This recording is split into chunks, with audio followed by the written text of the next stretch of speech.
Assalamualaikum warahmatullahi wabarakatuh. Halo rekan-rekan mahasiswa dan sahabat pembelajar sekalian, kita bertemu lagi di episode keempat. Di episode sebelumnya, kita sudah membahas betapa pentingnya aspek hukum sebagai koridor kebijakan. Kita belajar bahwa kebijakan tanpa hukum itu lemah secara otoritas, dan hukum tanpa kebijakan itu kaku. Namun, pernahkah Anda bertanya, bagaimana sebuah masalah di masyarakat bisa sampai ke meja pemerintah dan menjadi aturan? Kenapa ada masalah yang cepat ditangani, tapi ada yang bertahun-tahun diabaikan? Hari ini, kita akan membedah. Bagian keempat buku Dr. Awan Abdoelah tentang tahapan dan perumusan kebijakan. Ini adalah proses yang akan mengubah sebuah masalah menjadi sebuah solusi yang bisa dirasakan oleh seluruh masyarakat. Mari kita mulai. Rekan-rekan mahasiswa, perumusan kebijakan itu bukan proses sekali jadi. Dalam buku ini dijelaskan bahwa ada siklus yang harus dilalui, seperti sebuah perjalanan panjang dengan berbagai pemberhentian. Tahap pertama adalah penyusunan agenda atau agenda setting. Bayangkan ada ratusan bahkan ribuan masalah di masyarakat, mulai dari jalan rusak, antrean panjang di rumah sakit, hingga kualitas pendidikan. Tapi sumber daya pemerintah, baik itu anggaran, waktu, maupun tenaga, sangat terbatas. Dari sinilah terjadi pertarungan kepentingan. Masalah publik yang mana yang paling mendesak, masalah mana yang paling banyak mendapat sorotan publik, hanya masalah yang dianggap paling mendesak dan penting yang akan berhasil masuk ke dalam agenda pemerintah, yaitu daftar prioritas yang harus segera ditangani. Setelah sebuah masalah berhasil masuk ke dalam agenda, barulah kita masuk ke tahap kedua, formulasi atau perumusan. Inilah jantung dari proses kebijakan. Disinilah alternatif-alternatif solusi mulai dirancang, dianalisis, dan diperdebatkan. Misalnya, untuk mengatasi kemacetan, apakah solusinya membangun jalan baru, memperbanyak transportasi umum, atau menerapkan kebijakan ganjil genap? Setiap pilihan punya konsekuensi dan biaya yang berbeda. Sebagai praktisi, saya melihat tahap ini adalah tahap yang paling teknis, karena butuh analisis data yang mendalam. Tapi di saat yang sama, ini juga tahap yang paling politis, karena setiap alternatif solusi akan melibatkan lobi dan negosiasi antar berbagai pihak yang punya kepentingan berbeda. Inilah dapur utama di mana resep kebijakan publik diracik dengan cermat. Sekarang, pertanyaan pentingnya. Siapa saja yang ada di dapur perumusan kebijakan ini? Siapa saja kokinya? Jawabannya bukan hanya pejabat pemerintah. Buku ini membaginya menjadi dua kelompok besar.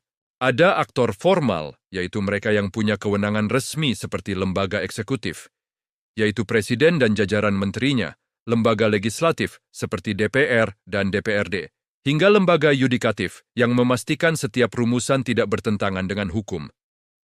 Namun, ada juga aktor non-formal yang perannya tidak kalah penting.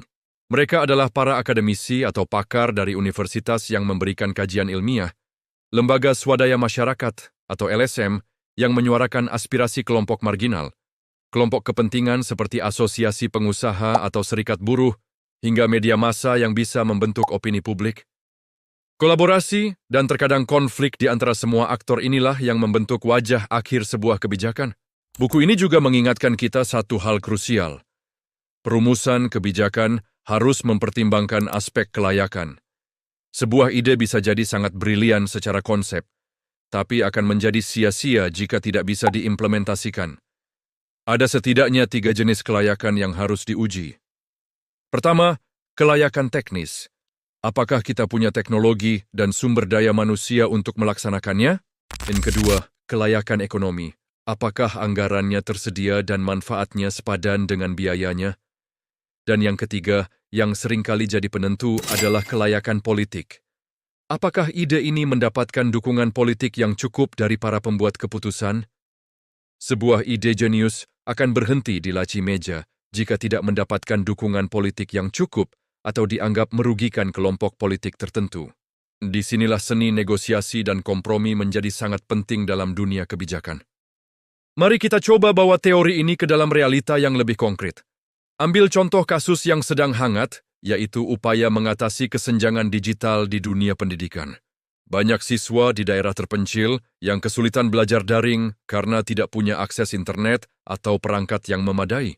Saat pemerintah memutuskan ini adalah masalah prioritas, maka kita masuk ke tahap formulasi. Salah satu solusi yang diusulkan adalah model KPS atau kemitraan pemerintah dan swasta.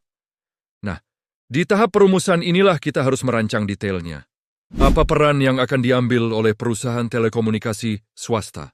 Apa tanggung jawab pemerintah, misalnya dalam hal regulasi atau subsidi? Bagaimana pembagian risiko jika proyek ini ternyata tidak berjalan sesuai rencana? Jika formulasi ini tajam, detail, dan berbasis data yang kuat, maka saat nanti kebijakan ini diimplementasikan, kemungkinan gagalnya akan jauh lebih kecil. Inilah mengapa sebagai seorang analis kebijakan, kita harus sangat hati-hati, teliti, dan detail dalam tahap perumusan ini. Sebuah kesalahan kecil di tahap ini bisa berdampak besar di kemudian hari. Rekan-rekan mahasiswa dan sahabat pembelajar sekalian, setelah memahami seluruh tahapan ini, mulai dari penyusunan agenda, formulasi, hingga mempertimbangkan berbagai aktor dan kelayakan, Invites menjadi sadar bahwa setiap kebijakan yang kita lihat, setiap aturan yang kita rasakan adalah hasil dari sebuah proses panjang yang kompleks, melelahkan, namun sangat berharga. Ini bukanlah pekerjaan satu malam, melainkan buah dari perdebatan, analisis, dan kompromi dari banyak pihak. Dengan memahaminya, kita bisa lebih kritis sekaligus lebih apresiatif terhadap setiap kebijakan yang lahir. Di episode terakhir nanti, kita akan menutup seri bedah buku ini dengan membahas seni menganalisis kebijakan. Bagaimana cara kita sebagai mahasiswa, akademisi, atau masyarakat umum untuk menilai apakah sebuah kebijakan itu sehat, efektif, dan adil atau tidak? Jangan sampai ketinggalan episode puncaknya. Yang sudah bersama gue Budi Utomo, praktisi analisis kebijakan publik. Terima kasih sudah menyimak episode keempat ini. Ikuti terus konten edukasi ini di kanal kami. Sampai bertemu kembali di episode berikutnya. Sampai jumpa. Wassalamualaikum warahmatullahi wabarakatuh.